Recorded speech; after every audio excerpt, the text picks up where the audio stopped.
But probably different.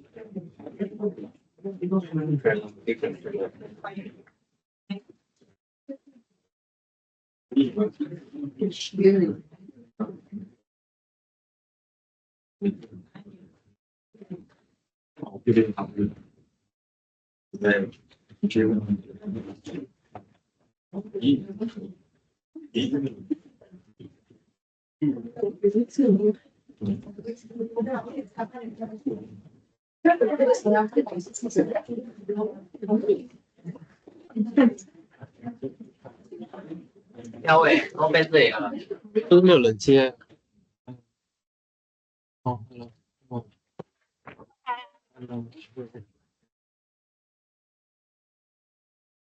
小一个是 Oh, that's cute.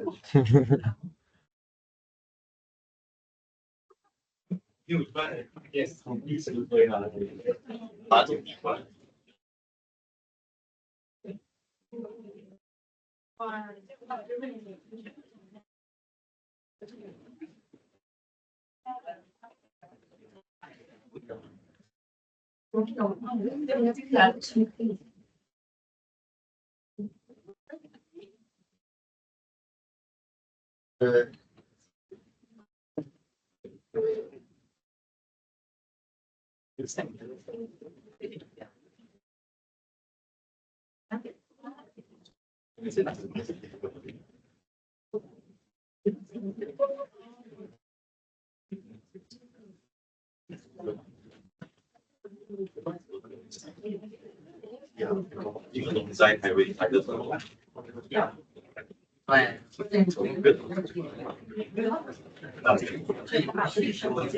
三个小时。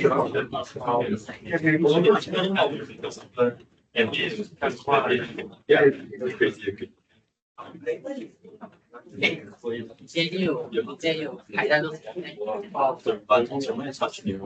今天有那个那个哇，他们懂在快班。两个人是那个那边还到跳绳。这个是蓝的，我要去，我在车上，我在看机，那个等对等等，因为什么？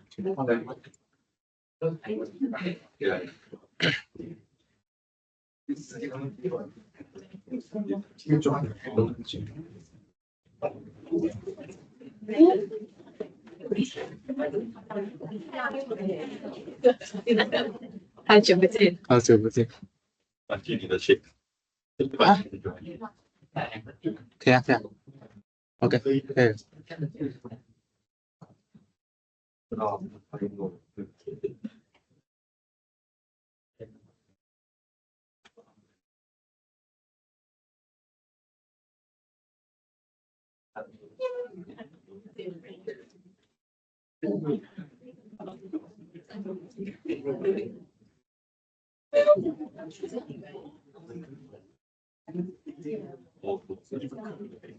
装到我。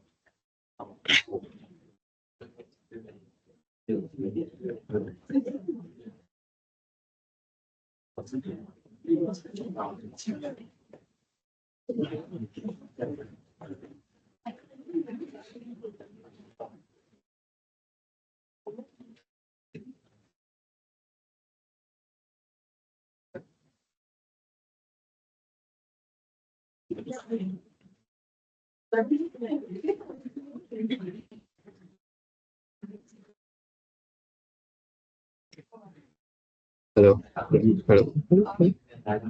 Hello，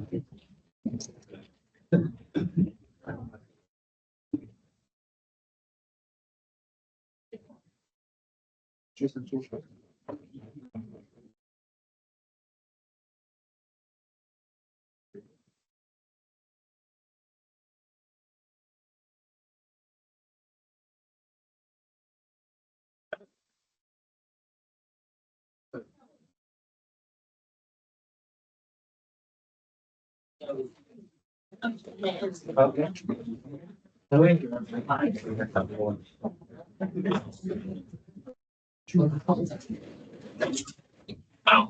Hello. The mic is not working here. Volume. Hello.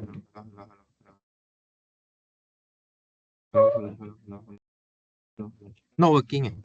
Hello. Okay, thank you.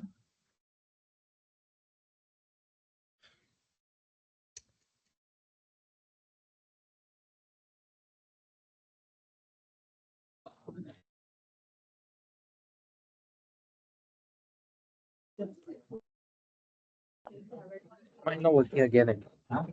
Might not working again. Cannot turn up.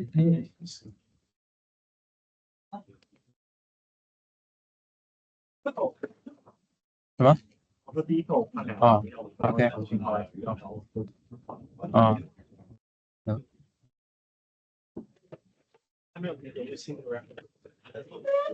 什么意思啊？哦。问一下 Adrian。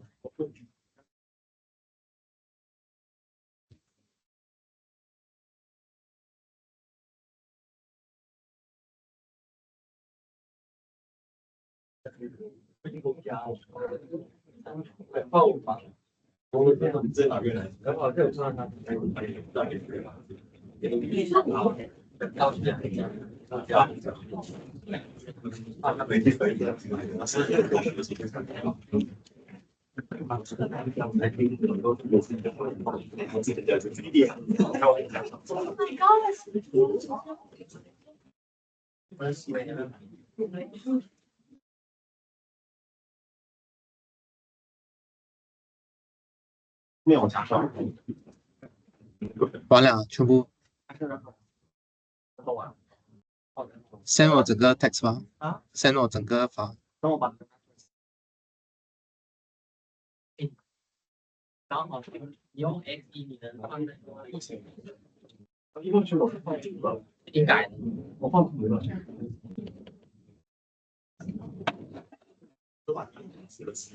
他进去。你看，你看这。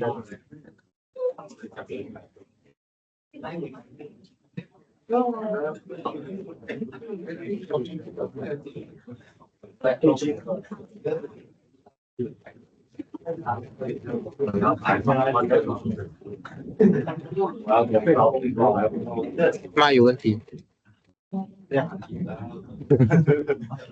可以的，叫他来着。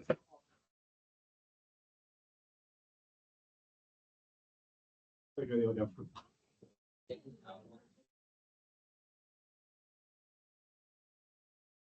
是因为他用华语，他用同他的不一样。好上来。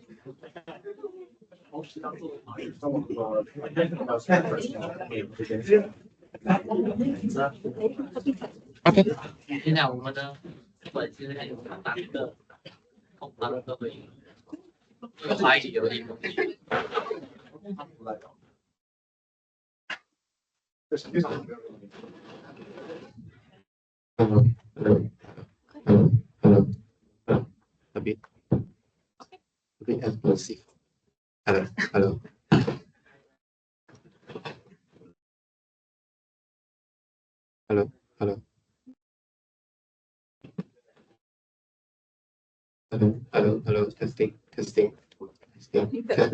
Testing. That's all.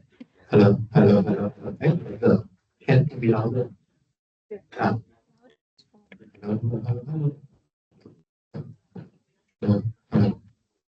Already max. Nice. Yeah. Speak small like that. Sorry? Can you hear the sound of yourself? Yeah, I can hear it. But the sound is like big and small. Yeah.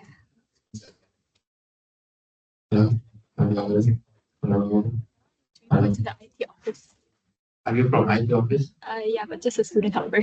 Can you like report to them? Okay, the sound for you is like big and small at the same time. Okay, sure.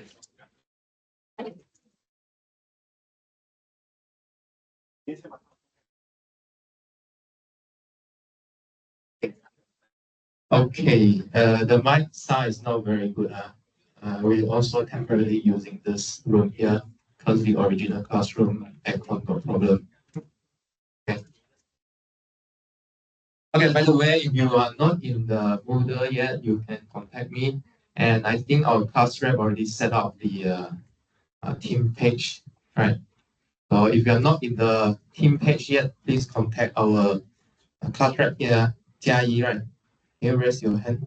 Jia Yi. Yeah, please contact her if you haven't in the team chat yet. Okay, so what do you do in the team chat? You can do informal chat there. You can discuss question there, okay, or sharing about this course. Um, right. Maybe let's start first. Some of you haven't come yet, so I think I'll brief something else when all of you come the second hour. Okay, let's recall what we did for yesterday.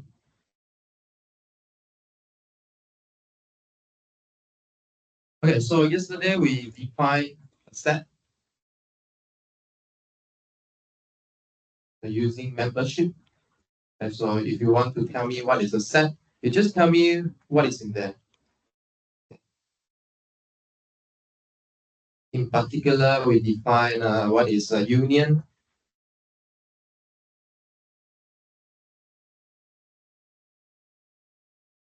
And the intersection, okay, where we left yesterday, of two sets.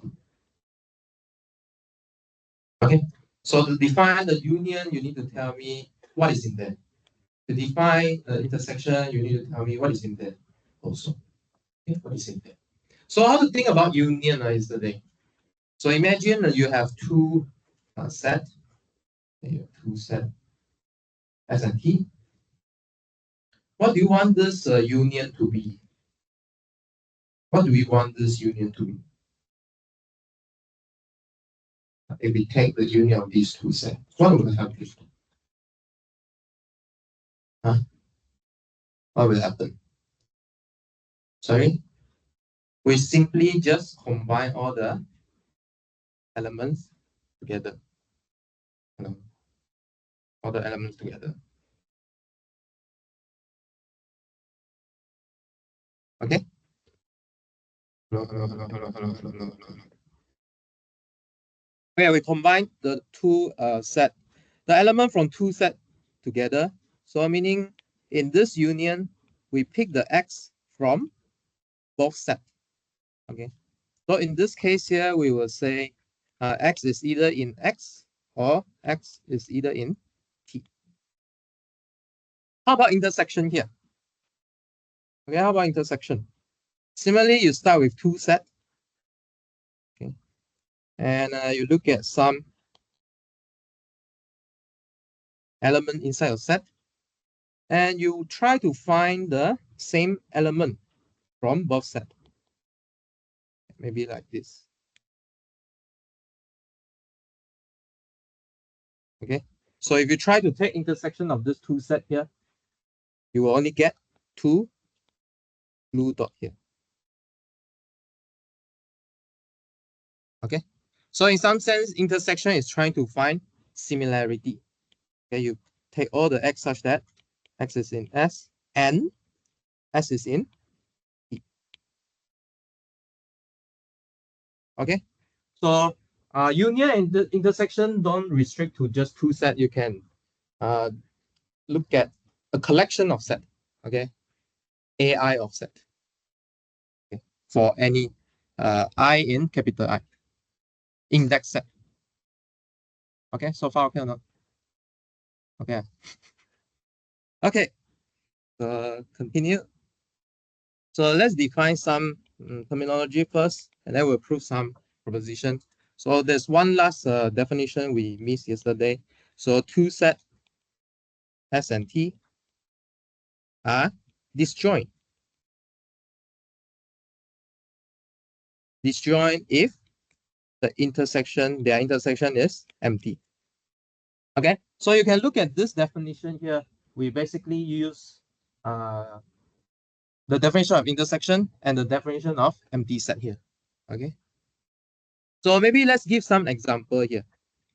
Okay, can you tell me two set are disjoint?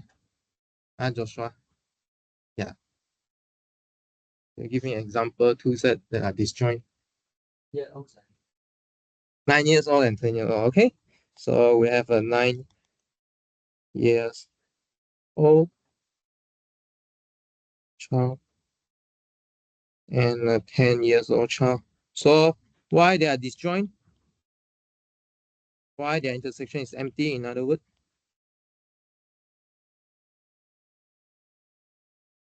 Okay, you cannot be 9 and 10 years old at the same time. Good. Okay, very good. Maybe give another one more example. 来招生. Huh? Oh, okay, very good. So we have a odd number and even number. Okay. How to prove this? This should be a number theory proof. So for any x in z, x is either 2n or 2n plus 1. For all n in, there's this some n in z. Okay, either 2n or 2n plus 1. Actually, we see that for all n in z, 2n equals to 2n plus 1 will give you 1 equals 0, which is a contradiction. Okay, so you cannot be both 2n and 2n plus 1 together. Okay.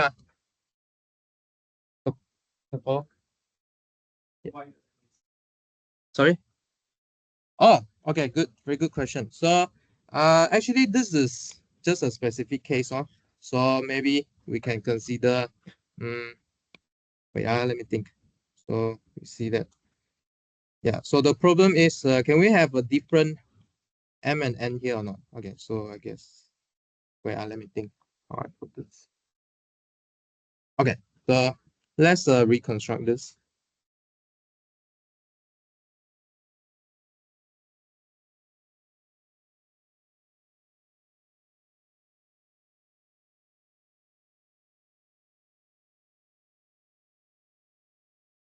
So suppose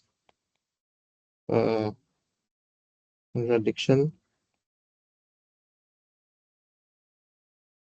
Okay, so this one, okay, let me put a comment here. Not quite complete because, yeah, not quite complete. So let's suppose for contradiction, there exists an x in z such that there exists nm in z where x equals to 2n and x equals to 2n plus 1. Let's see what happened. So then 2n equals to 2n plus 1. Then this will implies that 2 times n minus m equals to 1.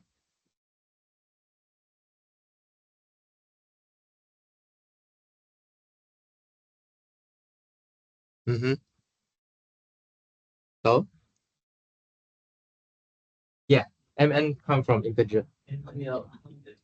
Huh? N minus n integer, so integer times 2 cannot be equals to what? Okay.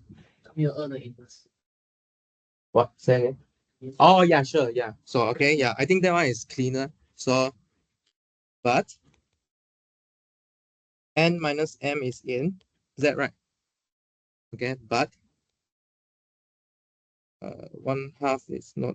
Can I Wait, is this the only way to get to 1 or not? Let's think again, huh? Okay, so maybe wait, let me think. So well, like this, since n minus m is in z, okay, it means that 1 is divisible by 2, which is absurd. Okay. Everyone okay with divisibility or not? Okay. Okay. Divisibility. Okay. If you have any question, feel free to ask.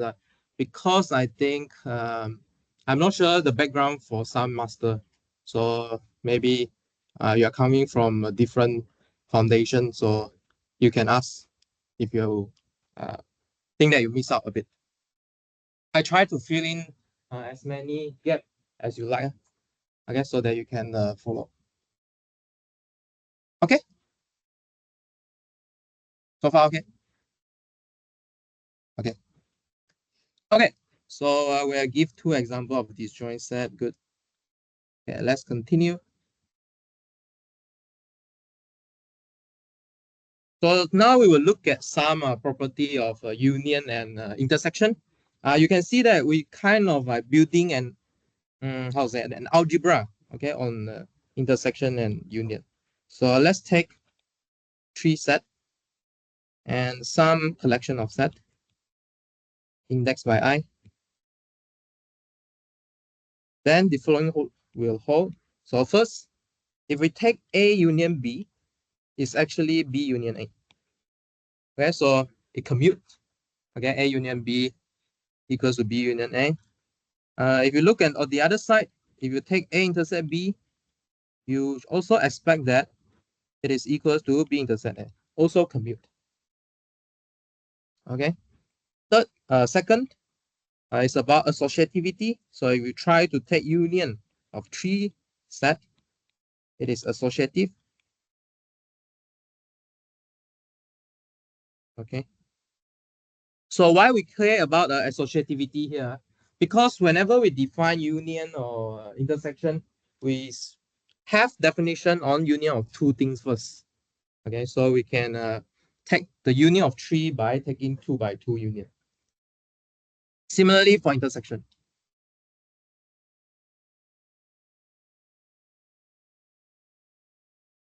Okay, so second is associativity.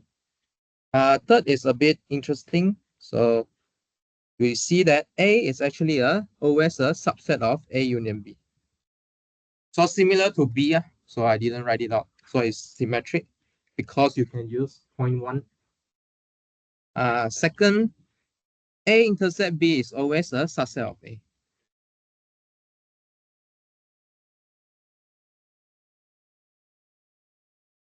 Okay, if you like, you can think of this like a dual idea. If you take ALA before, it's like a dual idea here. If you change the union to intersection, then the direction of the subset changes.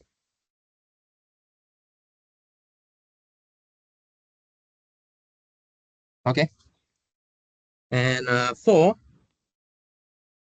A is a subset of B if and only if A union B is just B itself. Okay. I think you can draw this picture out, right? You draw this picture. Okay, for this class, I think almost for all the statement you can draw it out. Okay, so you should practice drawing or practice imagining it. So for example, this one, right? So A living in B, right? So we have a small a and then a big B here. Okay. If and only if A union B is B. So if you take the union of both, surely if you take B, you already take all the A. So A union B is B. Okay. And the other one is A is in B if and only if A intercept B equals to A. Okay, so I guess we can actually get rid of this, put them together. Can we? Oh, I think cannot. Never mind. Okay. Let's see. Next one. Next one is kind of like a De Morgan law. No, distributivity. So A intersect with B union C, you will get A intersect B, union A intersect C. And if you take A union with some intersection, it also distribute.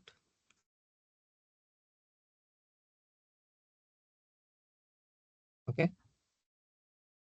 And lastly, if you take intersection with an index set, it also distribute across everyone.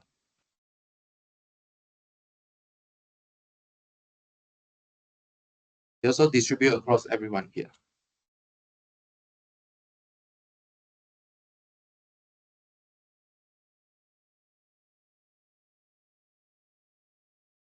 Okay.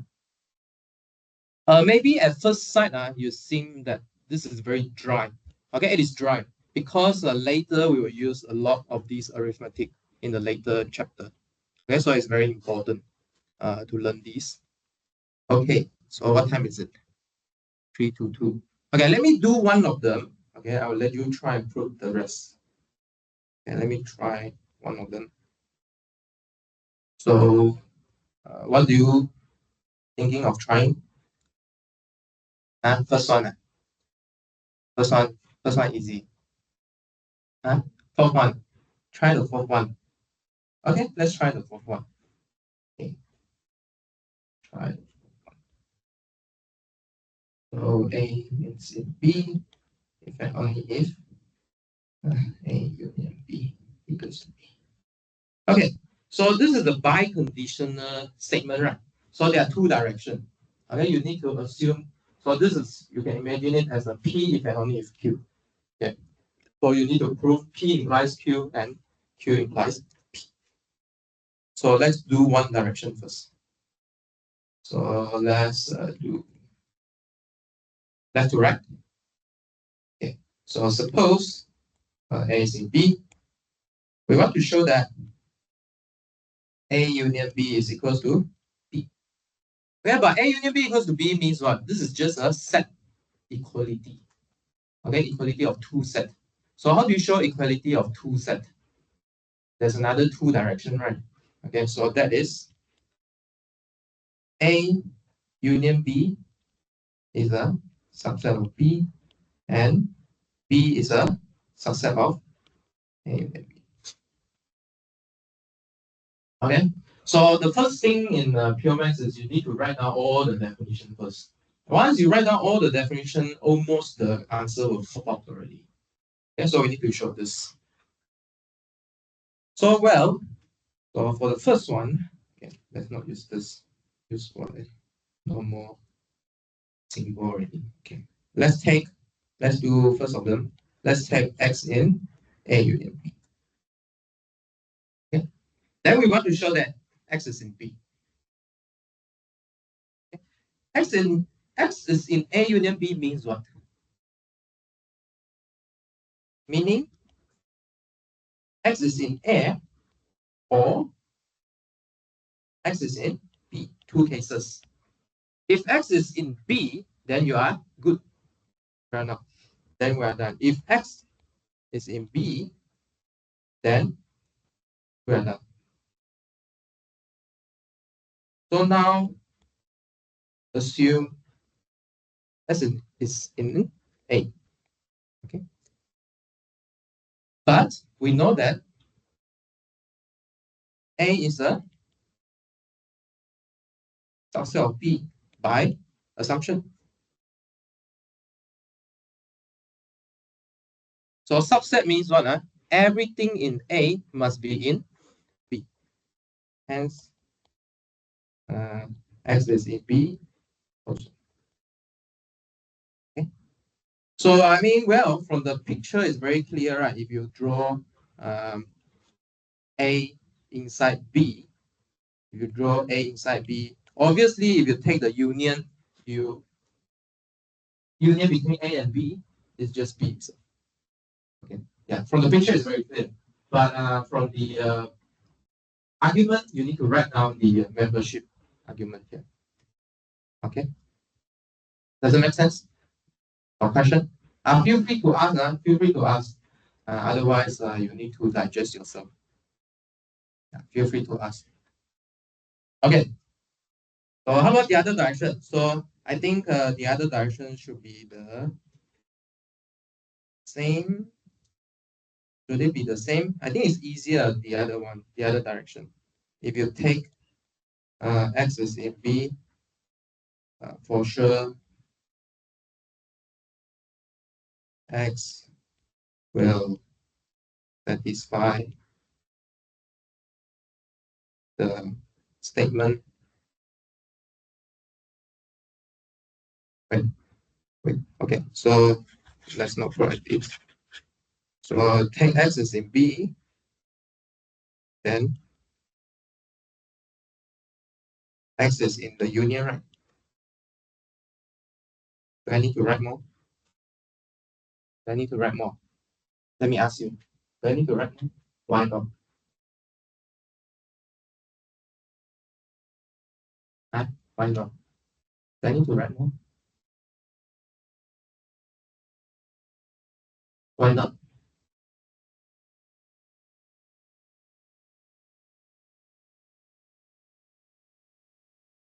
Huh? Because if x is in A, then it's in B. What do you mean? Huh? Uh-huh. So, okay. So how to check whether you are in the union or not?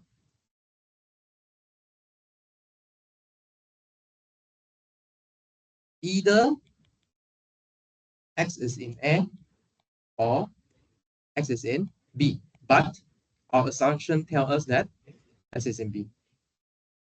Okay. Yeah. One of them true, you will live inside the union. Okay. No? Does it make sense? Okay. So now I think there's one barrier you could pass by is match the logic with your intuition together. Okay. So maybe intuition tell you something, but now you need to learn to write it out. Okay. So this is one thing I want to tell everyone here. So in this class, wait, I like this.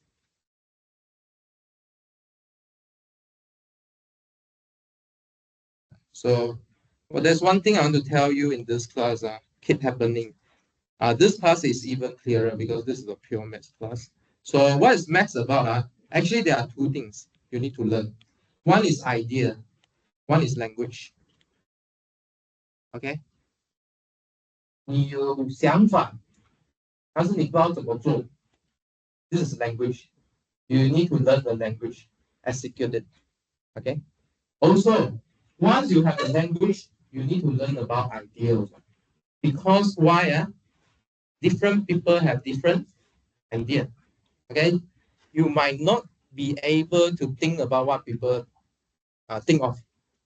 Okay, so you learn from each other. Okay or not? Use language to learn what people are thinking. Okay, two-sided.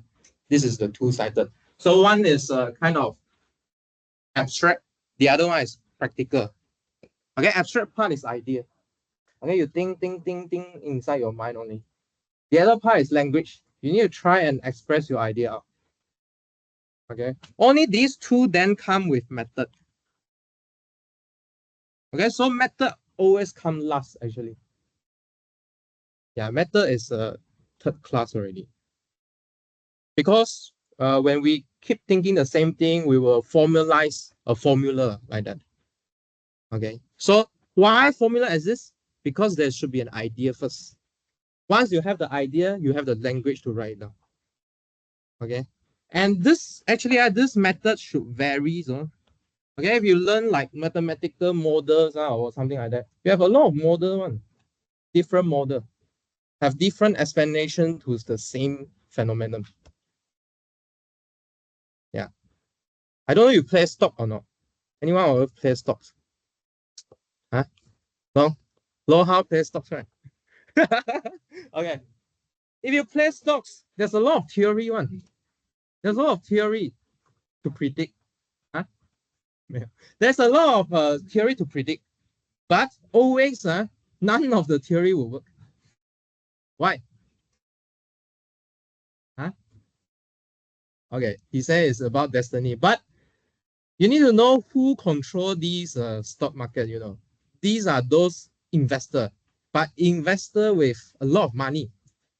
So it is about how that person, that group of person think about it. If they don't want to follow the formula, then your formula is a rubbish. You understand or not? For example, you wake up in the morning, you want to decide whether I want to brush teeth first, or whether I want to bath first or not. Correct or not? Do you do the same thing or you change every day? Maybe you don't change every day. Okay, maybe the whole, okay, January you brush teeth first. But suddenly when you go to February, you change your mind. Who can predict? You get what I mean? Okay. Yeah. So so idea and language is very important, especially in this class.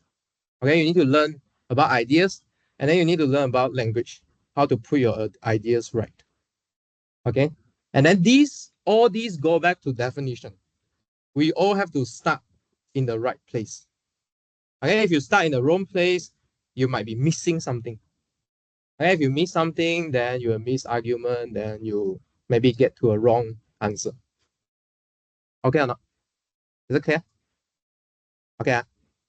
Okay. Okay, good. So what time is it? Are you guys okay or not actually with this statement here? Can try and prove yourself. I mean at home also can. Or you want me to do one more? Quiz. Do quiz. Let's see. What are useful here? Okay, first, commutativity. Okay, it's obvious that why it commutes? Because your statement should commute. X is in B or X is in A is no different than X is in A or X is in B. I don't know. Is it true? True or not? Okay, so let me write down what I say. So let me write down what I say here.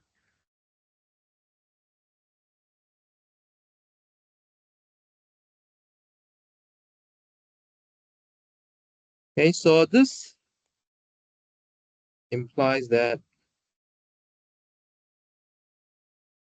yeah, this is discrete math only. B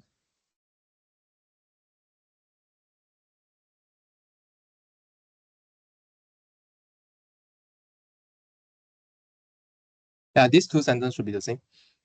Correct or not? Hmm? No, you can try and throw out your concern. Huh? Do a truth table. Truth table. You mean P or Q? Oh yeah, sure. Okay, so if you okay, can I mean okay, right? Okay, so okay, so Adrian said proof that they are logically equivalent.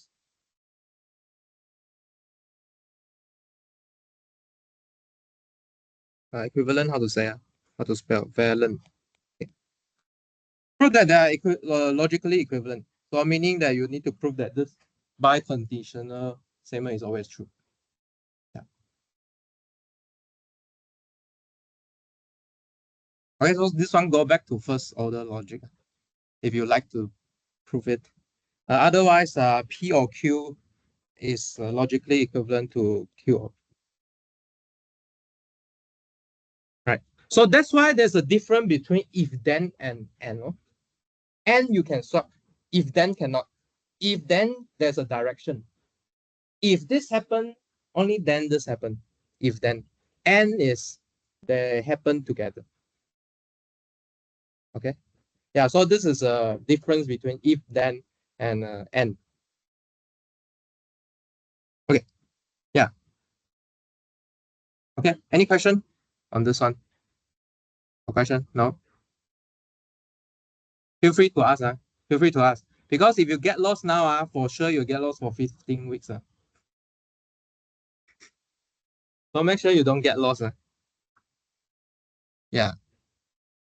If you try to make sure you don't get lost, I'll try and make sure you don't get lost also. Okay, any other question? No question? Any statement that you want to ask?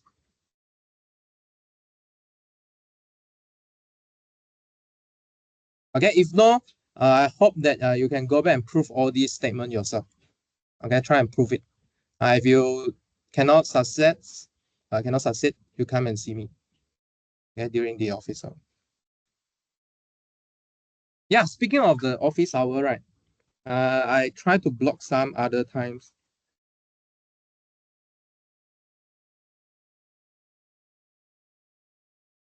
So basically we kind of fixed Tuesday 1 to 3, right?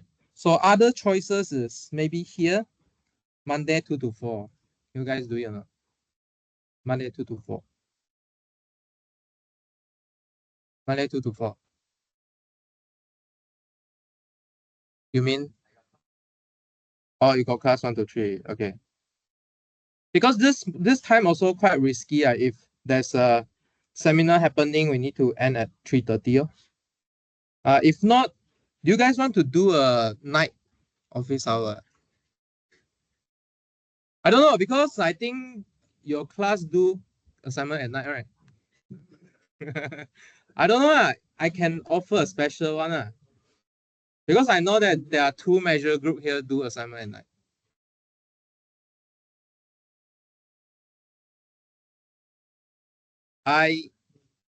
I block out some time for my FYP. There's a physics seminar. I haven't confirmed yet.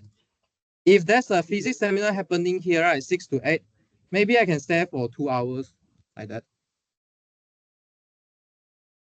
Or any other time you suggest. I think someone said Wednesday afternoon not good, right? And then Tuesday, Thursday all blocked out already, right? So maybe left Friday. But Friday is a assignment submission day. Basically, I put out assignment 1 already. Okay, it's due next Friday. So I try to put it out 2 weeks earlier. 2 weeks earlier, so that means you don't need to rush. Don't put to the last day to do it, okay? So try to work before the weekend before you submit. Yeah. Try to look at it at least. Think about it. Think about it first. Okay. Yeah. Okay. How? Any suggestion for office hour or Monday morning? Don't want. No time already. Wednesday, Thursday cannot. Huh?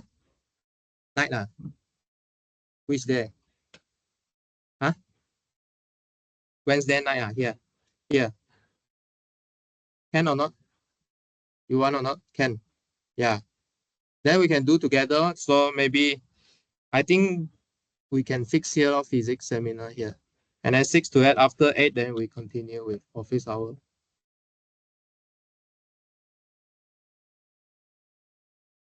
You got venue. So we can hijack your study group. So maybe we'll hijack MAT study group here. Yeah. Okay. Yeah. Okay, then in that case, I think pretty fixed already. But next week I will only meet with the algebraic geometry group, but most of them should be a same member, so it should be okay. Okay. Okay, then we fix this office hour. Right. Okay. Yeah. So anything that we didn't do proof in class, make sure you do at home. Okay, if you don't understand. Okay, if you understand, no need to do. There's one type of student in my class, they just listen. Then the exam very good one. Assignment also very good one. Okay, if you that type, then you no need to do. If you is a type that you need to do a lot, so please do it. And then if you stuck, and then you come and see me during the office. That's all. Okay. Because I cannot grab everyone's hand and write. Right or not? Okay. My class is a bit different. Okay, different from the other lecture.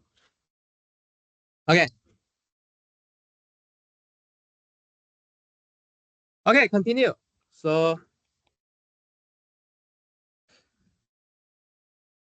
let's define a new word called complement. So if X is a subset of T, then we'll define what is called a complement.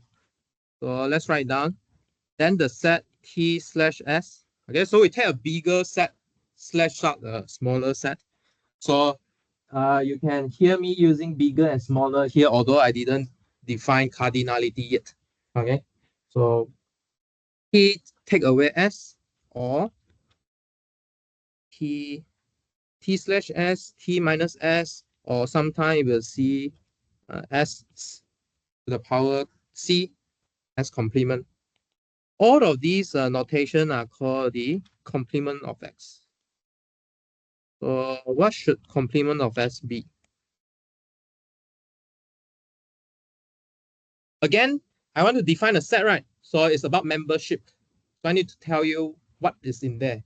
Okay, so for every X, if X is in this complement here, if and only if X is in T and X is not in S. Okay, so think about this segment here. Does this match your complement intuition or not? Okay, does this match your complement intuition or not? So let's draw a picture again. So you have a T, okay, and then you have a S inside here. So if you want to stare at the complement of X, meaning you stare inside T, but not in S.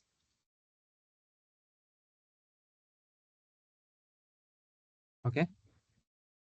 Not that we use N here. This is the definition we use. The logical word we use. Logical operator that we use, N. And what's the statement we are using on both sides of N here? So you need to make sure that X is in T, but S is not in S. Okay, so it's a complement.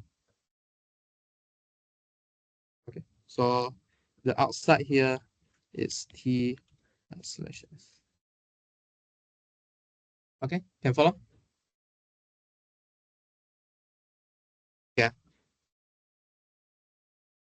Okay, feel free to stop me if too fast.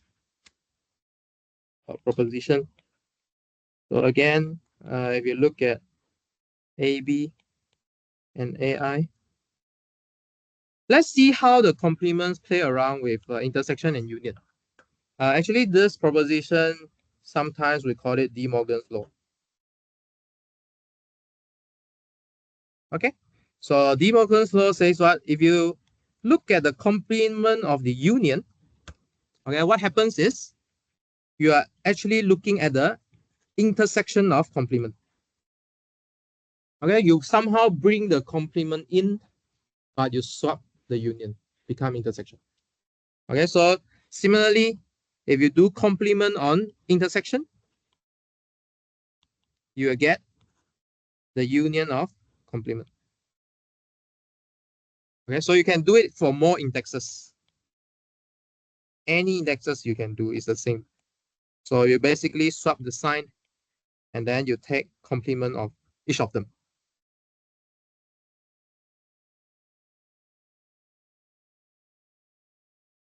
Okay, so let's prove this. Okay, let's prove one of this. So let's prove which one. Let's prove the first one. A union B complement is equal to AC intercept BC. Okay. Again, this is an equality of what? Of set. So if you want to prove equality of set, you need to prove both way. Okay, both subset. Well, so what to do here? So we want to show that A union B complement is in AC intercept BC. At the same time, A union B C contain the intersection of AC and BC. Okay, so we need to prove two direction here. Right. Okay, so what do we do? So let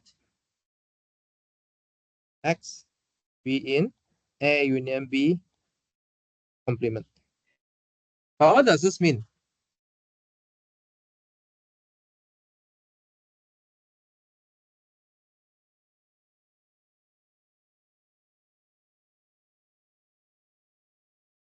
Okay, maybe we write down the starting point and ending point first. At the end, you need to reach that X is in A, C, and BC. Okay, so this is your end point. Okay, so here we put a goal here. Here is a starting.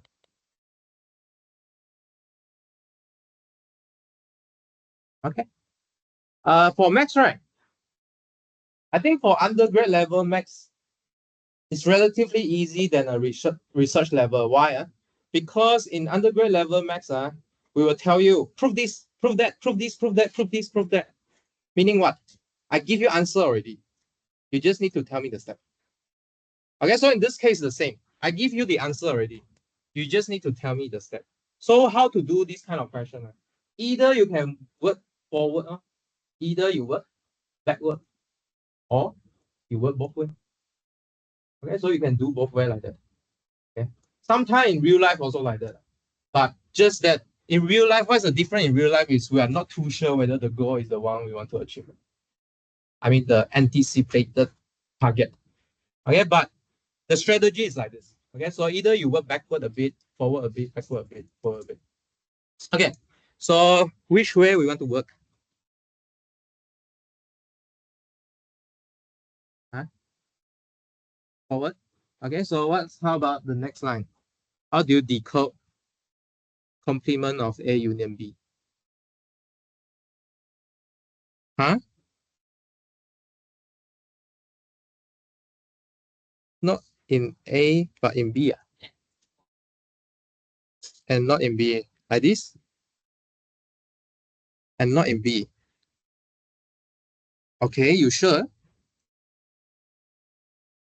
But this definition looks like this. Oh. How does it match with your argument?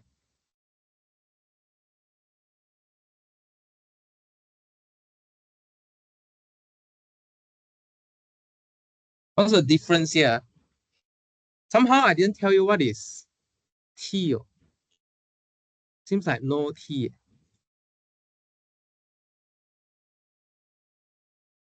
To use this definition, you need some T. So what should the T be?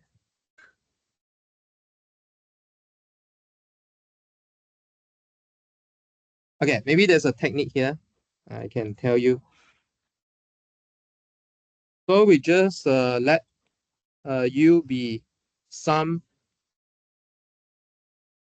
universal set that A, B lies in. Okay, or we just care about some U that contains M, B. Then we can write that the complement of A union B is X will be in U and X is not in A union B. Okay. Maybe you can ask me. I thought yesterday you said there's no universal set. There's no universal set. So the universal sets meant here is just something that contain A and B, not contain everything. Okay. Yeah. Okay. So we got the first line already. Can we reach to the line that Adrian said?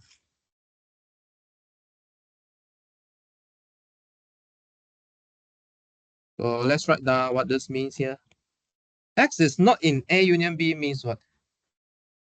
It is not the case that Okay, let's use the logical equivalence. It's not the case that X is in A union B.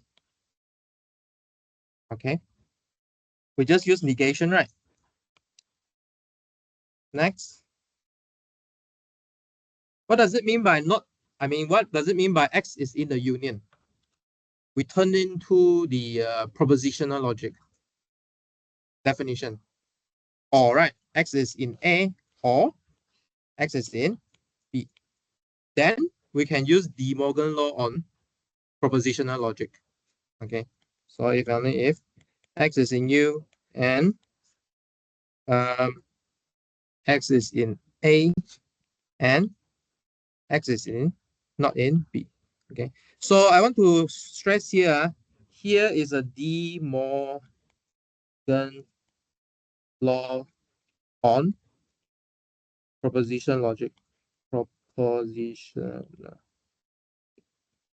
Okay, so this is what we assume that we know. So we actually use De Morgan law on propositional logic to prove De Morgan's law on set. Why?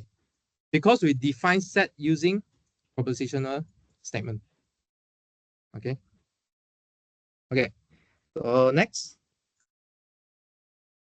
then we can see that X is in U and X is not in A. Also at the same time, X is in U and X is not in B. And this is what the goal means.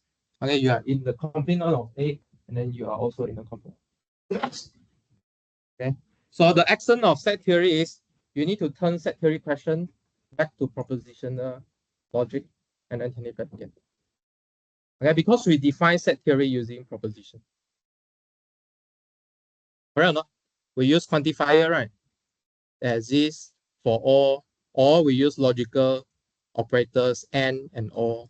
Okay, these are all propositional logic. Okay. Are you confident to prove the rest yourself?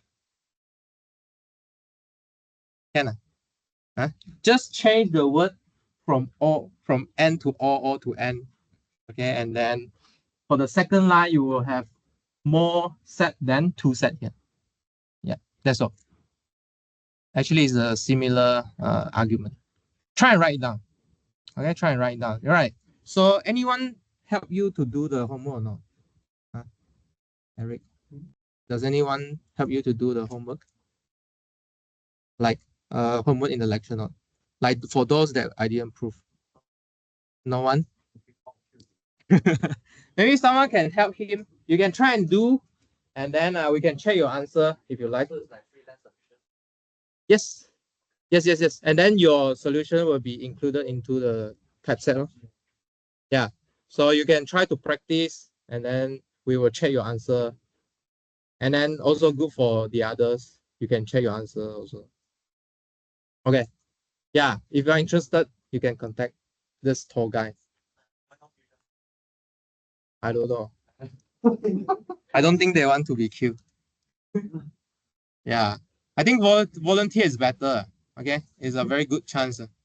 Do all these question, prove all these statements. You will get familiar. More familiar. Okay. Any question before we break? Any question before we break? So far, we just introduced operation on union, intersection, and interaction between complement. A bit dry, but we will frequently use it once we go into topological space. Yeah, you should be very fluent in this algebra of union and intersection. Actually, you can think of union as addition and then think of intersection as a multiplication. Maybe it doesn't make much sense now, but later you will see more.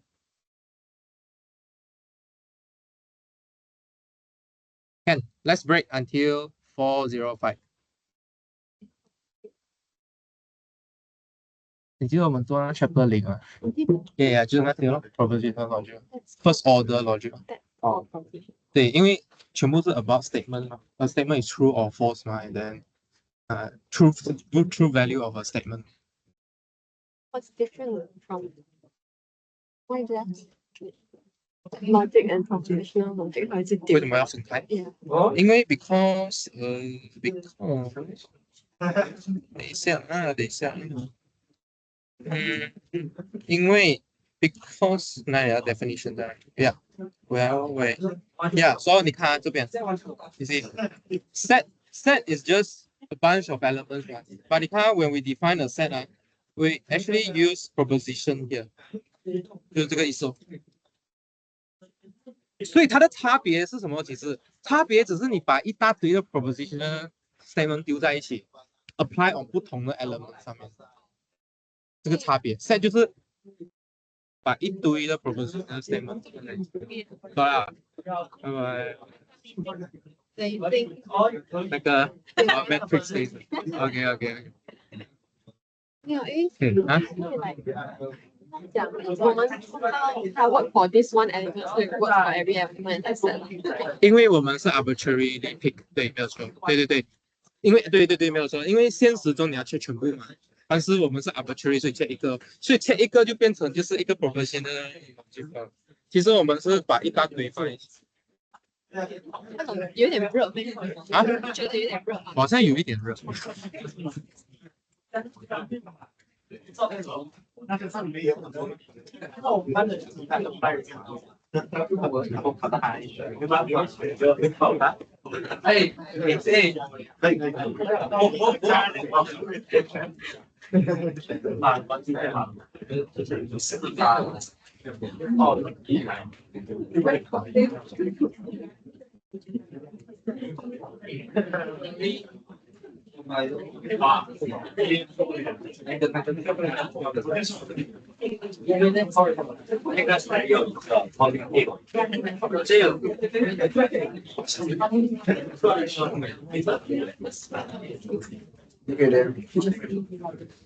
这有。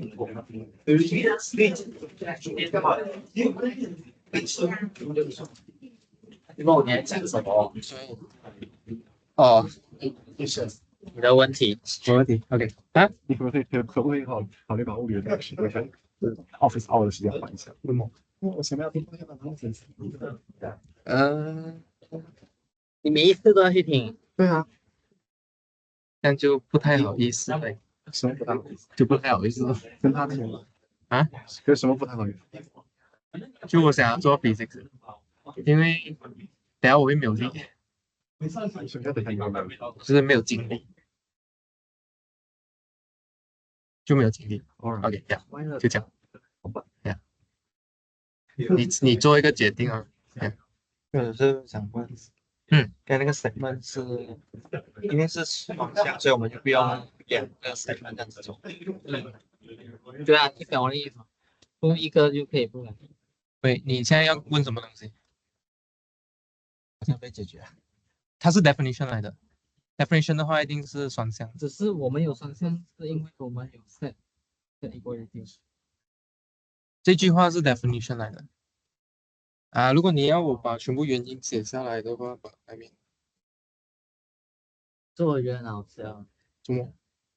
你还真的李摩根说，昨天李摩根说有口水。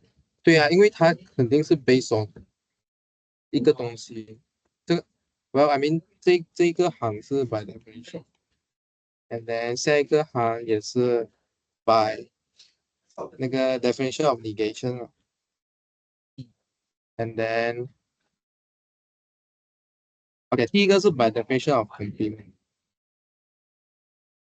第二个是 by definition of negation， 第三个是 by definition of union。And then 这个是 De Morgan law of propositional logic。And then 第三个是应该是算 distribute 吗？那个 distribution 啊，对，算 distribute， 哎，不算 distribute， 其实这个有一点像你要用这个，我想一下，这个要用好几个东西其实。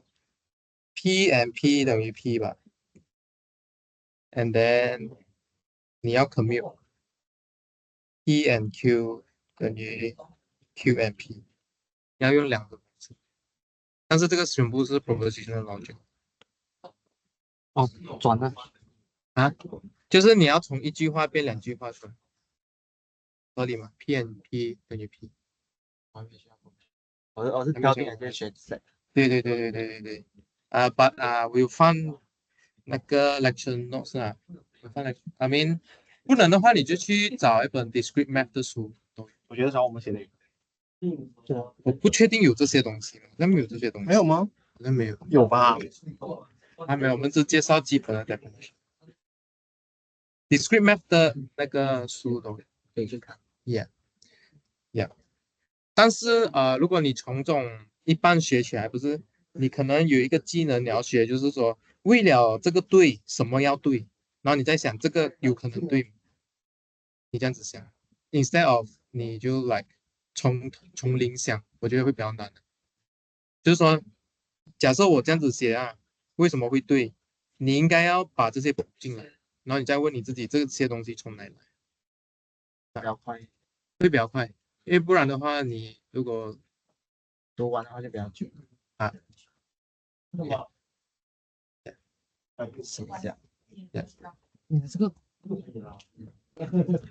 如果你用你这个的话，对不对？就少了一个东西吧？哪一个少了？哪里去哪里？对啊，这个去这里。然后你把这个分两边，然后转过来，转过去。对啊。这个符号是你自己发明的还是？啊，我发明我可不可以把它变成一个 U 中间加一个加号，不要是个乘号？也是可以吧。因为 LaTeX 里面有那个 U 中间加个加的，没有中间加一个乘。可是我没有，我是很怕它会赚到有用的一个。这门课里会用到吗？这门课里不会用到，那我就别撞了，没关系啊。你先用啊，你先用。这个线你也挣不到啊。哪一个？对对啊，不是有点难。啊，对啊。你现在挣得到吗？挣得到。这种不是他用 induction 的吗？啊，不用，就是死咖喱挣吧。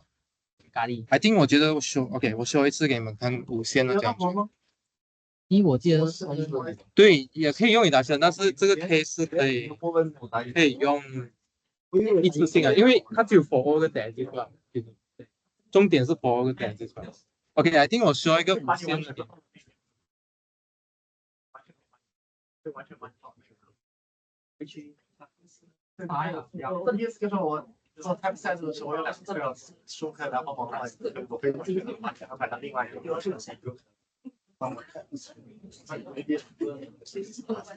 所有人来上课，我看都是来因为我突然发现这个课方手够多。这为什么来是哦，他是想说你们上节课我不知道谁提出来的，说肯定有知道，现在还发现到我因为他发明这个新闻写过来，我可以 define 那个 universal set as like containing A union B and A union B complement。我想一下，你说 U 等于 A union B and then 有张哦，这有啊，能 A union B 这样子啊 ，I mean，还是 not very nice。不是，他的问题是有逻辑的问题，就是说，我就不知道这个是什么来的，然后用不知道的东西来 define 一个 OK 啊，说yeah。So okay, so writing use be some universal set is better that contains 不是 better， 你要知道为什么我们这样做哦，就是说我们不为 something 是 exist 先 OK 啊，因为这个的话就我们就是不知道这个是什么嘛，哦，所以我们不知道要讲想它。然后现在是说，所以其实这个 proof 在讲什么，你知道吗？其实它是看 A union B 在不同的地方的 complement， 其实 OK。在不同的地方的 make sense 嘛？比如说啊 ，Yeah， A union B 反正是不会变的嘛，肯定是这样嘛。Maybe 你的 U1 可能是这样 ，Maybe U2 可能 U2 会变呢。意思是不一样的。OK。 Yeah. Then 你的 Yeah, 你在 U2 的 complement 是在 U1 的 complement 大了。 OK。 但是 doesn't matter， 你这个 proof 不重要。 OK。 你在哪里的 complement 这个 equality 肯定 work。 OK。 This is the point。 OK。 啊 OK。 yeah。所以这个不是说不美哦，这个是不 make sense。 不 make sense。 因为这个不知道是什么东西。 OK。 我们 try to 用这个来了解这个。 OK。 明白。OK。 Thank you。 Yeah。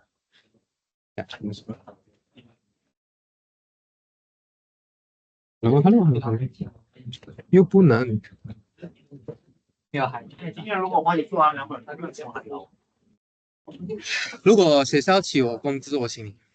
好的。你只说学校请你多，没学校请你多。有几多少？没有，你刚刚没有说。还没有说完。你刚刚没有说，你已经说完这句话了。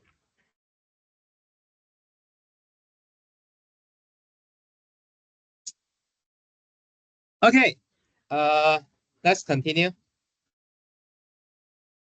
Okay, so there's one type of proof I haven't shown you. It's about this index labeling index set. So if this I is infinity, how do you prove it? Can you still prove it? Do you need induction or not?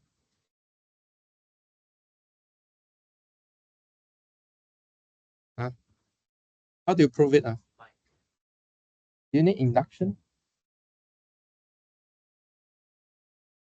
Yeah, so induction also work for natural number only. So can we do it in general? Yeah. Sure.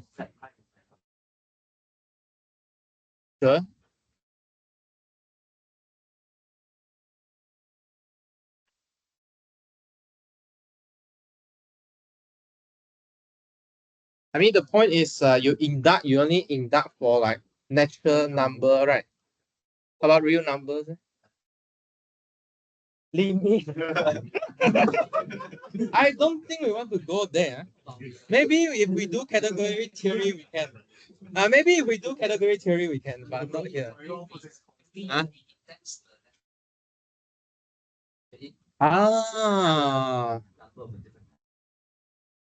So you want to order your real number? For example,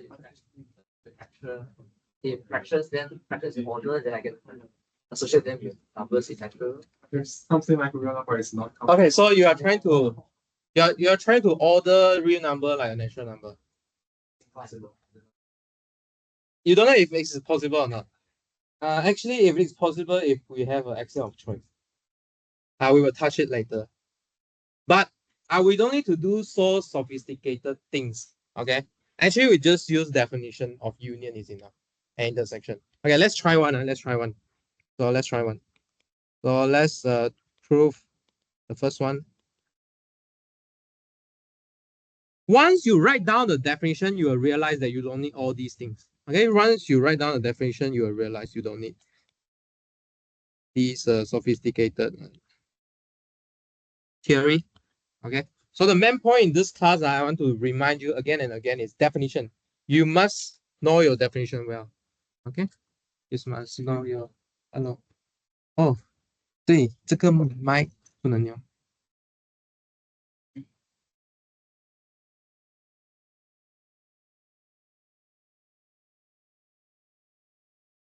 Okay, so again, same. To show the equality of set, you need to do two direction. Okay, so do two direction here. First direction. Let's go from left to right.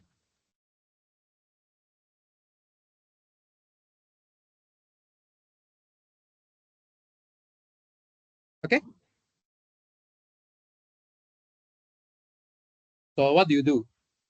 So how about we pick someone? I pay. Try how to show set inclusion here.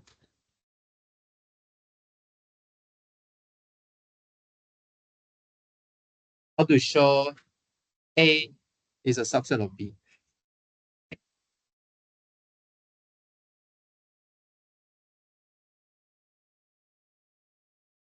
And here.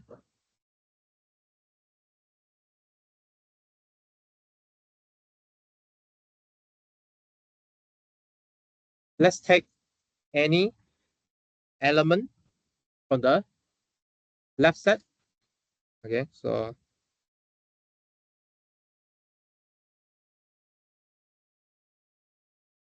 and we want to show that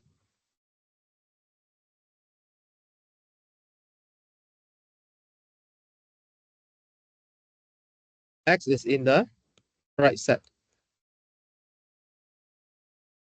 Okay, make sense? Okay, so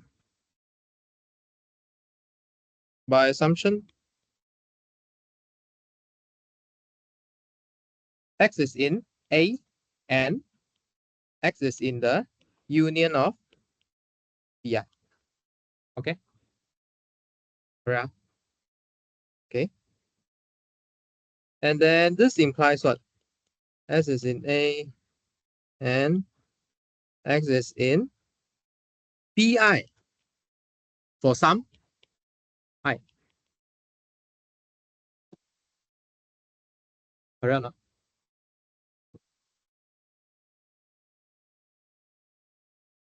This one is what? By definition of union.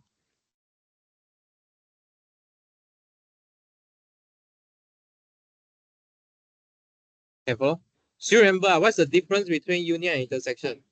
One of them is existential quantifier, the other one is universal. Okay. Then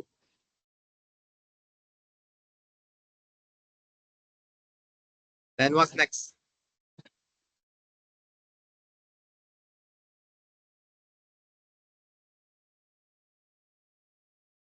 What's next? Yeah. Hello, hello, hello, hello, hello, hello, hello. 很小声。Hello, hello, hello, hello, hello. 有声音吗 ？Hello, hello, hello, hello, hello.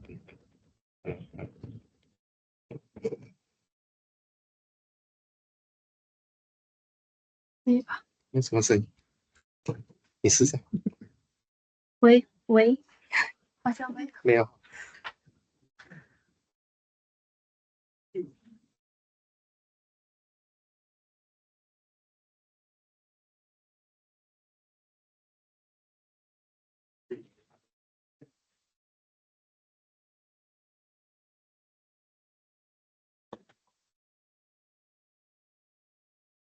来，Ethan, how to continue?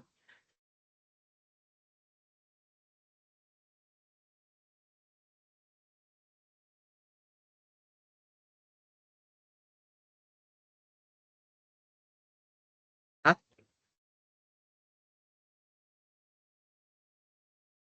Like how to continue?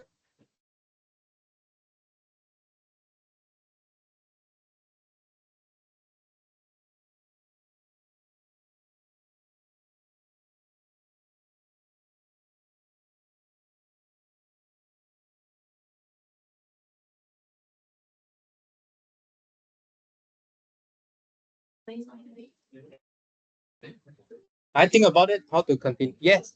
所以，高声来，高声，高声来。Then you one is in A the second here, then one in the agree one, then here. Besides all like that. Wait, what are you trying to say? So we go from here. Start from here. Okay. Then the find behind the A the second here. Okay, so basically, previously we have X in A and X in BI for some I, right? But we can move our bracket. Can we move our bracket or not? 可以吗？不能。你去找了哈。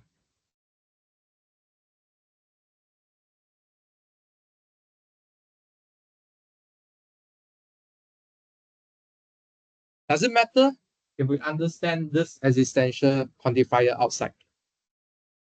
Does it matter or not? This one is discrete math. Why it doesn't matter?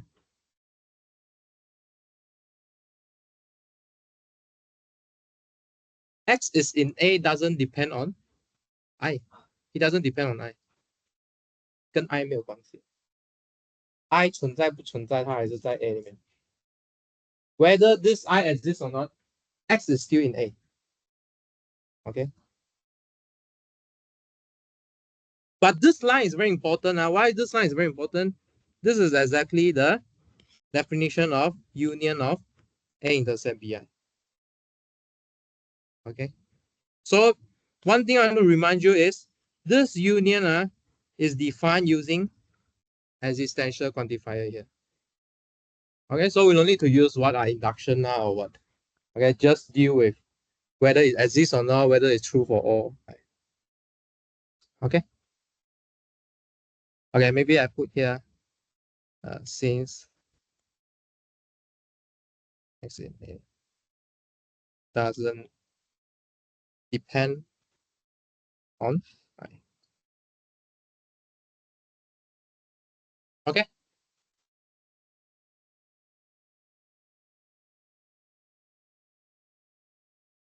Yeah, any question? Got question or not?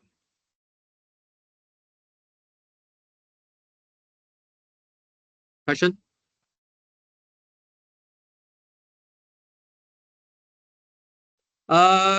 Maybe I ask you how you think about this in picture. How do you think about this in picture?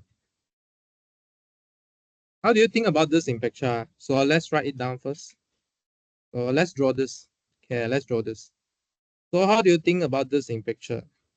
A intercept pizza.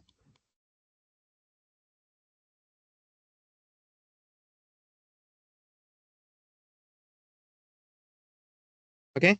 So maybe if you want, you can think about BI as a bunch of circle.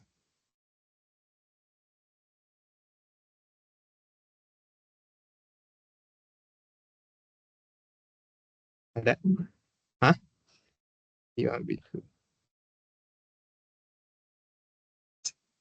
I have B1, B2, B3, B4, something like that. Okay. Maybe you have A look like this. Or use different color.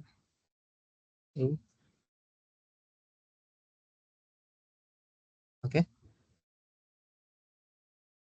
Okay. Let's repeat this diagram on the other side.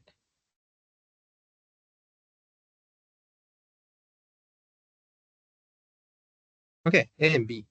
So on the left hand side, what do you do first? You take the union of all BI first. Okay, so you try to combine all the BI first. Okay, and then you intersect with A. Okay, you intersect with A. So in this case here, use blue. Okay, use purple. Use orange. Okay, orange red. You get this part. Okay. How about on the other side? You are not taking union first, you're taking intersection first. So you intersect A with each BI. Okay, let's do it. So if I take A, intersect with B1, what do I get? I get this little part first. Okay, and then I take A, intersect with B2, we get this big part here. So use the other color. Right? And then I take A, intersect with B3. So we get this bottom part here. And then lastly, we take A, intersect with B. Okay, we get the left part here. But we are taking the union of all these different color here. So it is still the whole A here. Does it make sense? So these two represent two different operations, but they give you the same thing. This is what we are proving. Okay. So try challenge you go and draw all the picture for this statement here. And try and draw all the picture for this statement. Okay. Any question? Question? Clear? Okay.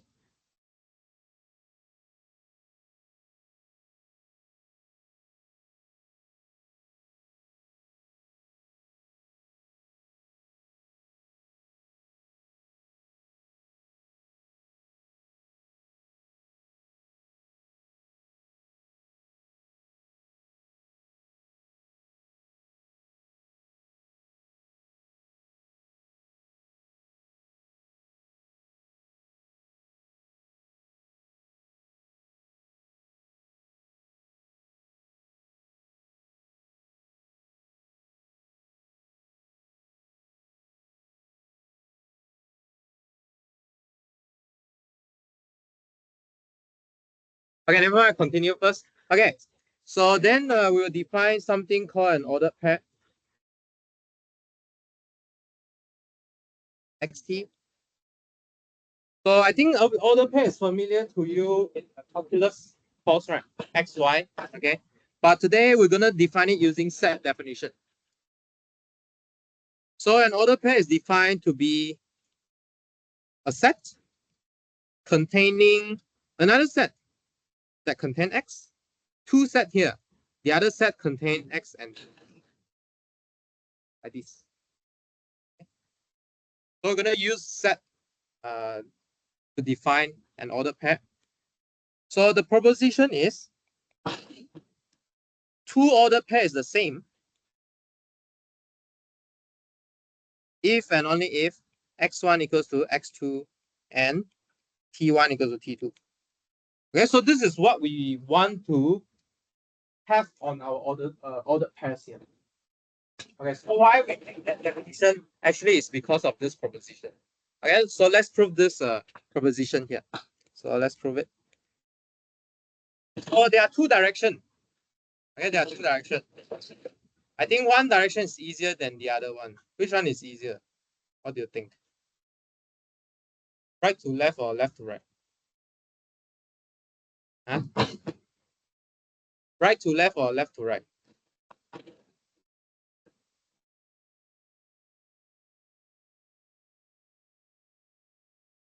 Right to left? Huh? Right to left? Huh? Okay, let's try right to left. So let's do the easier one. So suppose x1 equals to x2 and t1 equals to t2. Okay. But in this case here, we see that the set containing x1 is the same as the set containing x2. Also, the set containing x1 is equal to the set containing x2, t2. So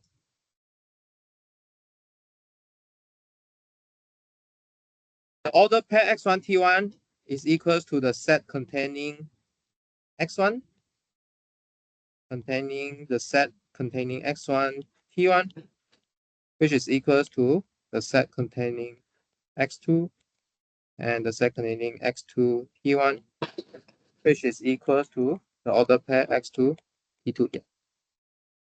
Okay? t2, okay. Thank you. Okay? Yeah. How about the other direction? How about the other direction?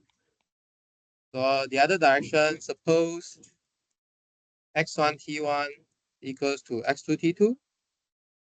What we're going to show is x1 equals to x2 and t1 equals to t2. Okay. So where to start?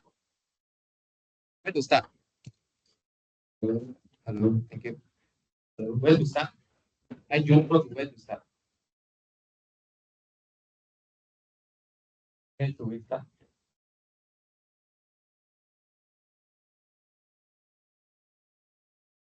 The word start with D. Where to start? Definition. So definition of what?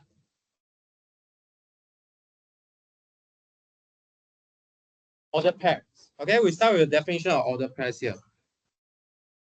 So, by assumption,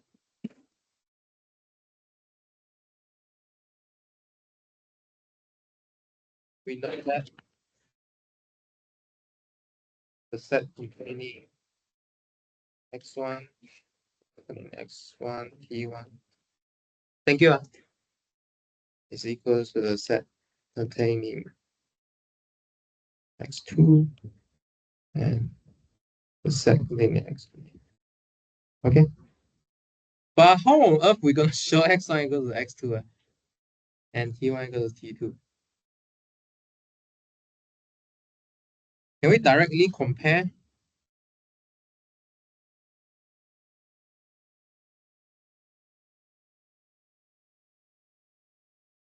What do you mean cannot? Why not? Equal means what here? Something's in here is there. Everything on the left hand side is in the right hand side. Everything on the right hand side is in the left hand side. So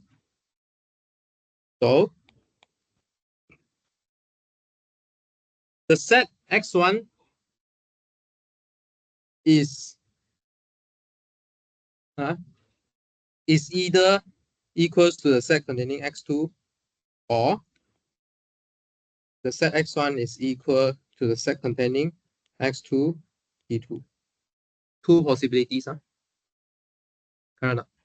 Both sides got two things, right? But if this is true, means what?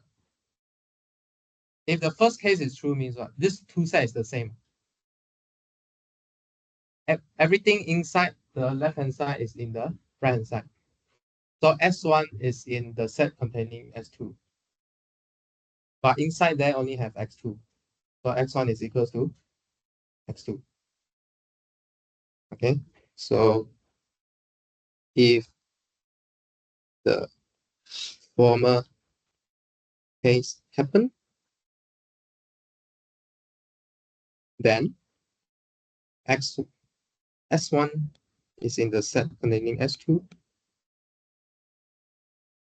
This implies that X1 equals to X2. So this is the meme I put up at first. Okay, right. How about second case?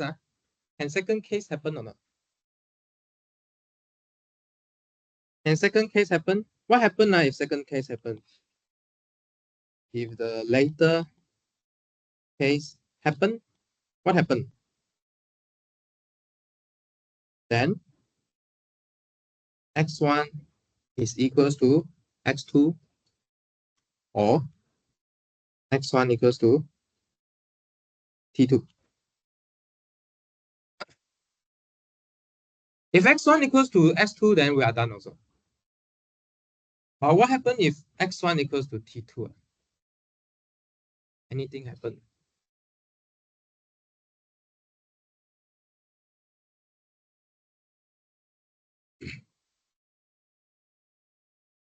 Actually, we are not quite done, right? We still need to show there are two things to show. We're only done for one first condition. There's also a second condition here, right?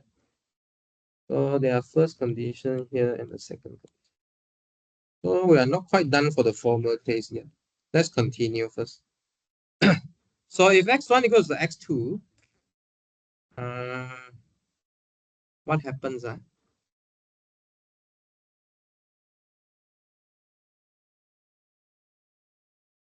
Then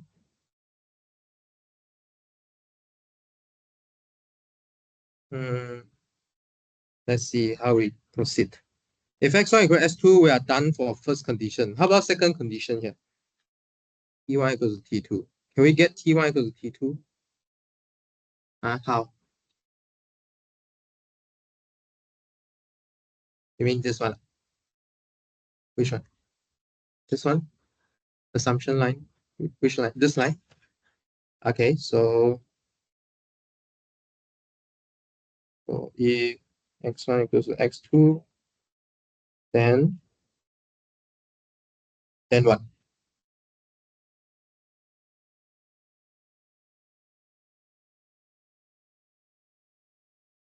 Equals to the set containing x1, x1. Like this.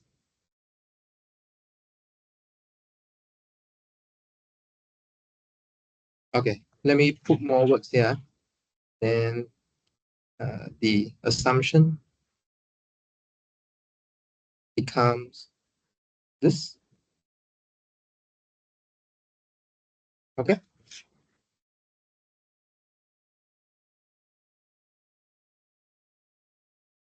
Okay. Hello. Go question. Okay. So this is true. So this true implies what? So we already discussed about the set containing one element, right? Now we need to discuss the other set already. Okay, so then, so let's move this down. Then the set containing x1, t1 should be what? Should be either equals to the set containing x1 or x1 t1 equals to a set containing x1. Okay, make sense? Does it make sense? There are a few cases actually. X1, yeah, sure. Then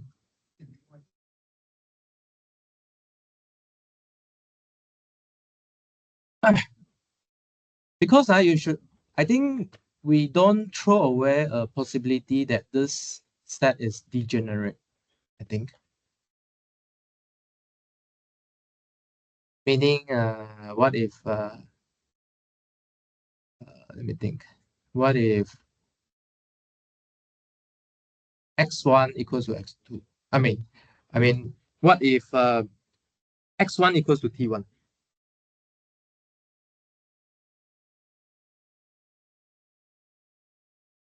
Okay, maybe I give you an example. So,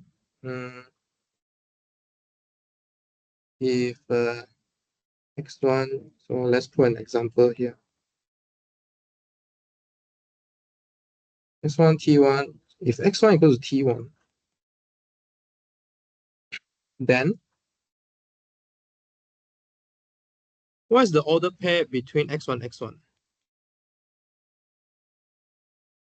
Set of x1 and then set of containing x1, x1.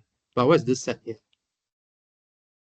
Actually, it's just two set of x1. Because we are not considering multi-set. So if things repeat in our set, it's just the same thing. If you go to combinatorics class, you go to Peter class, maybe they will consider multi-set. Multi-set meaning one element can appear multiple times inside the set. But in our set, we won't consider multi-set. Okay. Everything appear once. Okay. Yeah. Okay. So anything want to add? Can we continue? Let's continue. Okay. So let's continue. So we want to prove that. So we already proved that x1 equals to x2, but to prove the statement, we need t1 equals to t2 also. So what is t1? Is it t1 equals to t2 here? So how many cases would happen? So there are two cases would happen here. So we need to discuss all the cases. Okay. So we use, okay, not yet. So let's put one here. So if the set x1, t1 equals x1 means what? Then t1 equals to x1. Okay. If t1 equals to x1, do we get t2 equals to, if we get t2 equals to x1, then it's good. Can we get that or not?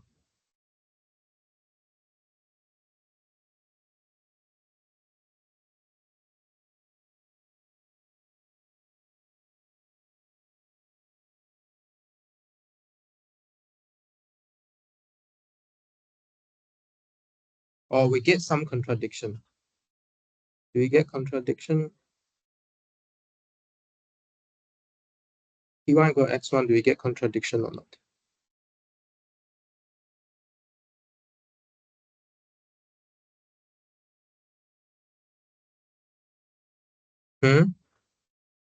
T2, huh?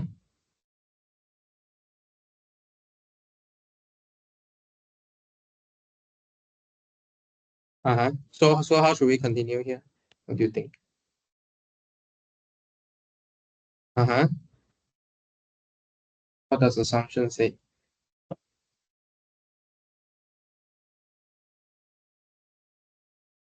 So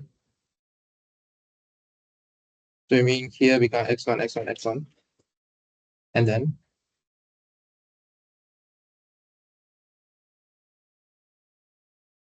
oh, okay, sure. So then the assumption, and let's move these to other pages. Then the assumption will become, we'll call it degenerate.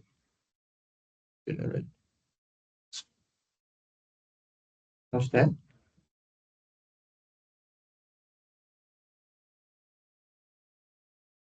left hand side become 2 set of containing x1 equal the set of containing x1 and x1.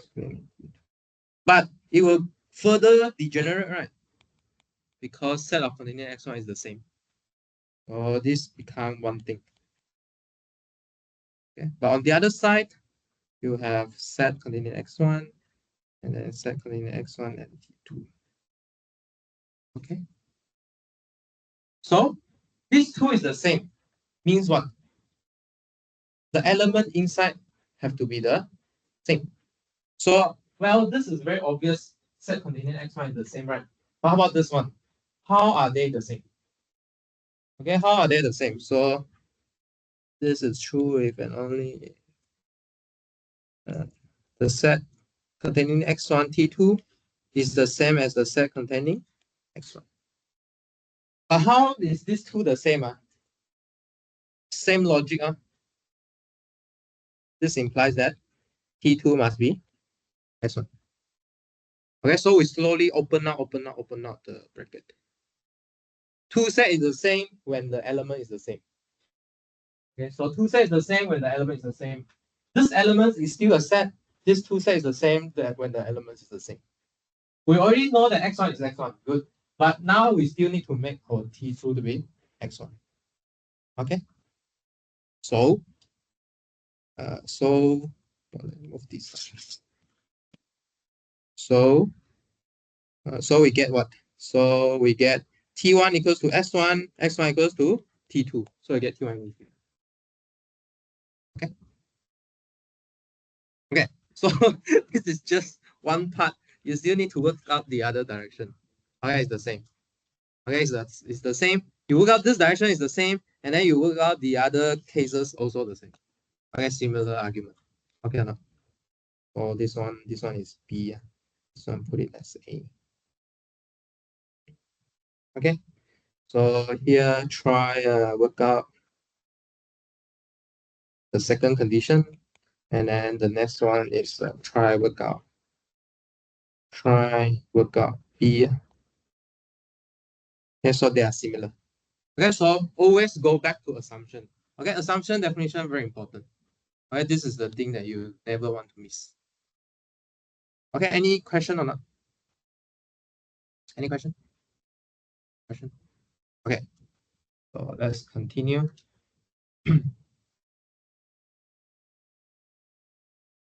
So maybe you will ask the question why we define an order pair like this. Okay, actually it doesn't matter. Okay, it doesn't matter. So why we define like this? Because we define this such that it will satisfy this proposition. So this I will call this a defining property here. Okay, defining property here. Okay, maybe you can try something else. Okay, you think of something else. As long as it satisfies this property. You think of something else.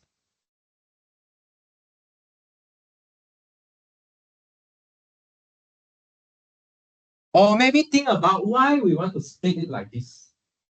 Why do we want to split like this? Yeah, because if you look at this defining property here, you want to make sure that they are equal separately, individually. Okay, how to make this true? Okay, with your definition. Okay, can you imagine that when we define using this set of x and then set of containing x and t, you first need to make sure the one element set have to be the same.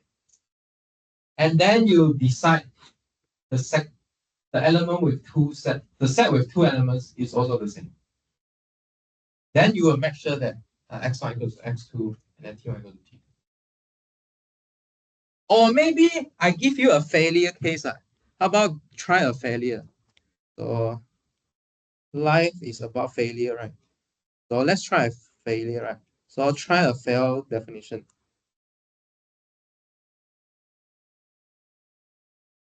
Fail definition. How about you go back and try this?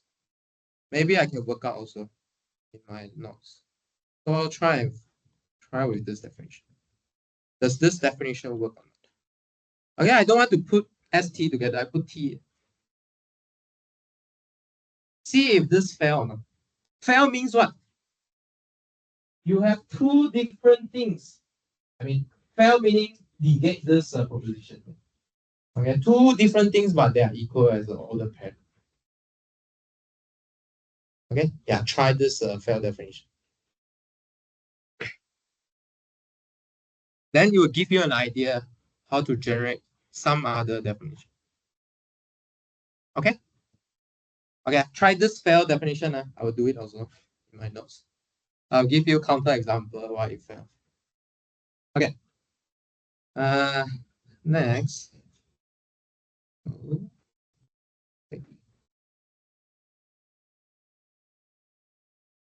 So next, then we'll define what is called a Cartesian product. So Cartesian product of two set S cross T of two set. You can imagine as a multiplication of number, but we won't. We combine two sets together into a set, but we still remember what are the elements from each side. Okay.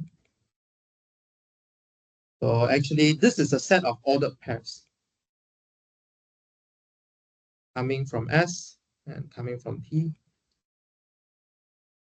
such that S cross T is a bunch of element S comma T, such that S is in S.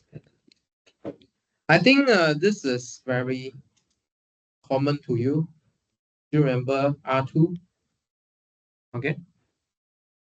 So R2 is an ordered set of ordered pair XY such that X and Y are both in R. Okay. Yeah. So I mean, maybe one new things we introduce in this class is I tell you ordered pair in terms of set. So meaning this is a set of set. Yeah, set of set. Set of set. Right. Because we define ordered pairs like this.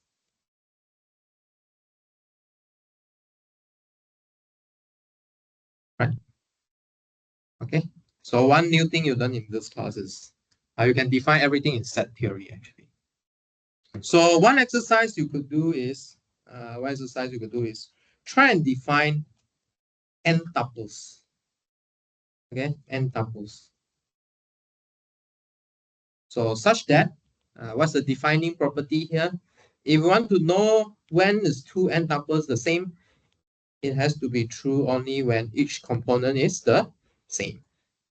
Okay, only when each component is the same. Okay, try and define this. I think there's more than one way to do it. So try.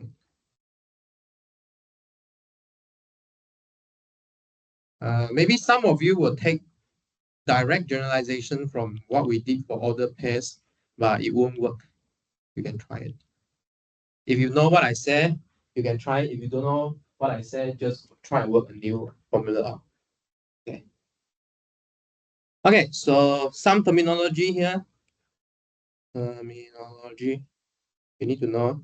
I think zero tuple is seldomly used, but there's a name for it. It's called empty tuple.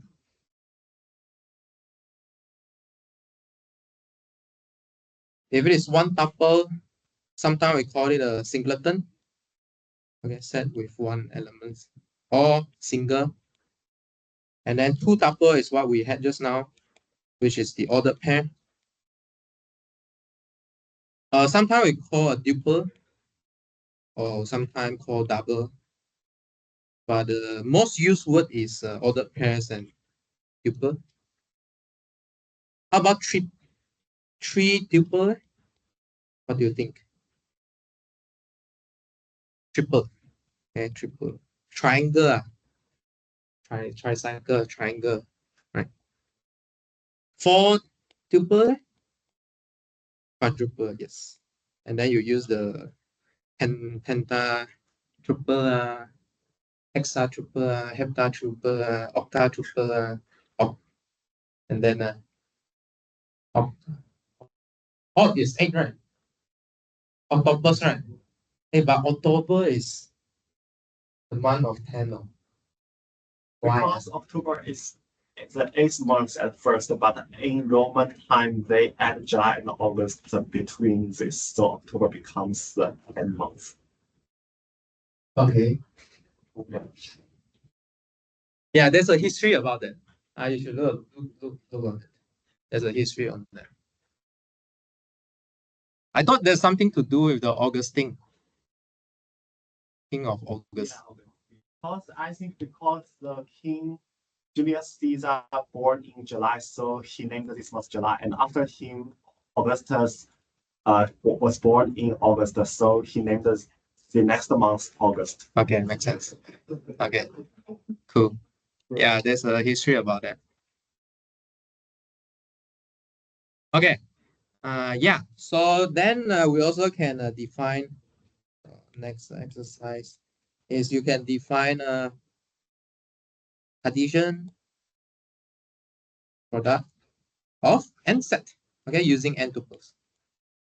Okay, you can do this. Okay, I think I want to get to one definition before we finish today. There's a very important and mind-blowing definition here, I guess. So I want to define what's a function. How about you start with the definition you know first? What's function to you? So let's define a function from one set to the other set. S to t. Okay. So what's this? What's this a function? Well, you have looked at function how many times already in your life in here? How many times? What's a function? Is a mapping, use the different word, or is a unique assignment. Okay, it's a unique assignment. Assignment means you assign something. So why your assignment called assignment? Because I assign to you. You understand? So you need to assign. Okay, you assign. Give something. Okay, so the unique way of giving something, giving what? Giving an element called fs in your codomain to every element in your domain is an unique is okay. It's a unique assignment of an element fx t to every element in x. So if we draw it out, it's like this. So f going from s to t. Given one small s, we call it input. Give you one output here. And this output is unique. You cannot send to two different places. If you send to two different places, it's not a function. You cannot have one to many. Okay. You could have many to one. Okay. One can only go to one image. Otherwise, we don't know where to pick. Okay, but we're gonna do second definition here. So this is definition 1. This is set theory, right? So we're gonna define as a set. So if f is a set of ordered pairs from S cross T, okay, with the property that given every element in S, there exists a unique in T such that this ordered pair ST live in the set of F. Then we say that F is a function. Okay, so in other words, let me draw some more. In other words,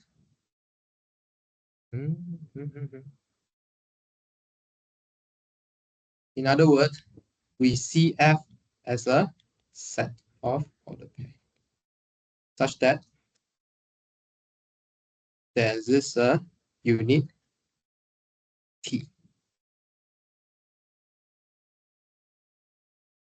Such that there exists a unit T in T for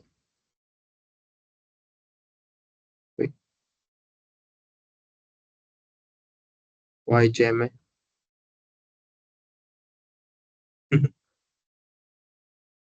Such that T is unique. Okay, so let me put here first. So S and S come from big S, T come from big T, such that T is unique for A, E, S. Okay, so first way you think of a function as an assignment. I give you an input, you give me the output. But here, I pair the input output together. I pair the input output together. This is like a graph, right? This is already like a graph. Actually, the second definition is like graphing the function. Okay. For example, I mean, I think we will prove it next time, but I want to give you an example to think about it. So, for example, you can look at fx equals to x squared. But if you graph it out, what is fx over x squared? X and x squared. These two are equivalent. Correct? This is what you always do in your calculus, right? I give you a function, you go and sketch for me, sketch for me, sketch for me. You sketch one for me, I can write down the function for you. Okay, so we're gonna prove this equivalence. I think next time you can try it out, but I will resume from here next class. Okay, any question before we finish?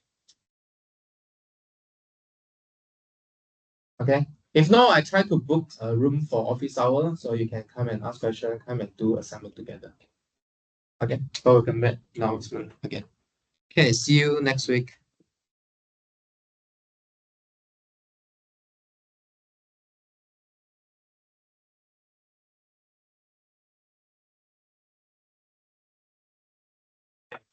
Yeah.